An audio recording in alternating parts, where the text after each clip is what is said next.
Welcome to Talk Maniac. As you've already seen in the title, today we dive into one of the most dramatic turning points in US-India relations. What happened right after the 2025 G7 summit in Canada not only shook diplomatic circles, but also revealed cracks in what was once thought to be a warm personal relationship between Prime Minister Narendra Modi and US President Donald Trump.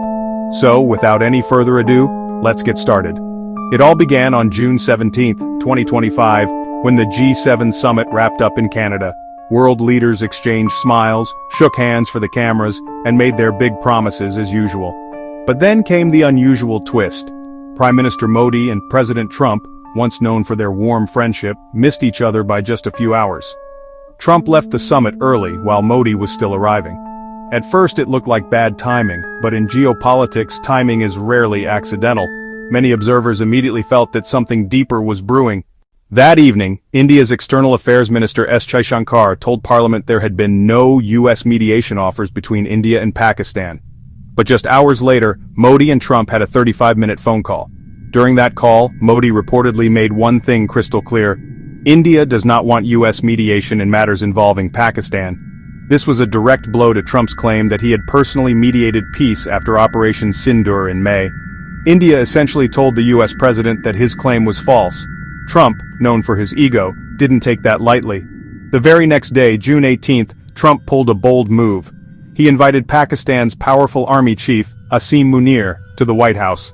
This was unprecedented. Never before had a sitting US president formally hosted a Pakistani army chief who wasn't even the head of state.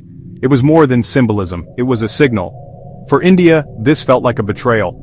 After the Pahalgam terror attack and the tense standoff with Pakistan, here was the US president giving legitimacy to the very military India accused of fueling terrorism. Reports later suggested that Trump had also invited Modi to the White House the same day. But Modi declined. Why? Because it was a trap. A setup to ambush him into a photo op with Asim Munir. Instead, Modi flew to Croatia, sticking to his prior commitments. For Modi, it was about principle. For Trump, it was about power plays. Soon after, Trump escalated matters further. He slammed India as a dead economy with obnoxious trade barriers and imposed 50% tariffs on all Indian goods. This triggered a nationalist wave inside India. Social media campaigns called for boycotts of American brands: McDonald's, Coca-Cola, Amazon, Apple. Even Indian entrepreneurs began pushing for homegrown alternatives, much like China had done with WeChat, Alibaba, and TikTok. The Swadeshi Jagran Manch took to the streets, framing this trade clash as a fight for India's economic sovereignty. But even in this climate, business continued.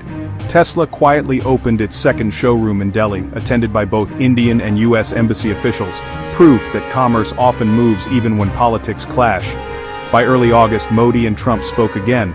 This time, the conversation was more balanced. Indo-Pacific security, Middle East concerns, Europe, and the upcoming United Nations General Assembly. They reaffirmed the US-India strategic partnership and even discussed Quad cooperation, but the underlying tension remained. By August 27, 2025, a deadline loomed. If no trade deal was reached, India would face the full weight of America's tariff wall. The question now wasn't whether the two countries would clash, but who would blink first. Would India give in to protect its exports and global investors, or would Trump double down, showing the world that America could pressure even its closest partners? Here's the part most people miss. American foreign policy doesn't simply run on the whims of one president. Behind the scenes lies the US deep state, a vast network of institutions, defense contractors, intelligence agencies, and economic lobbies. Each president is given a role to play. Obama had his, Biden had his, and Trump's role to be the strict enforcer, the carrot and stick guy. Whether you see it as patriotism or leverage, Trump's personality was the perfect tool for the job. His unpredictability, his willingness to provoke, his showmanship, these traits became weapons in the US playbook. And that's why, even when Modi pushed back, the US didn't back down either. Because the script was already written.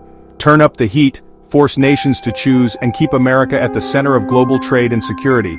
So where does this leave India-US ties? On one hand, both nations still need each other, for defense, technology, and countering China. On the other, the trust deficit is growing. The missed handshake at the G7 was more than just a scheduling mishap. It was a symbol of shifting alliances, bruised egos, and the dangerous game of global power politics. As always in geopolitics, the story isn't over. The real question is, when the time comes, who will blink first, India or the United States? Thanks for watching Talk Maniac. If you found this analysis informative, don't forget to like, share, and subscribe. And stay tuned, because the next chapter in global power politics is already being written.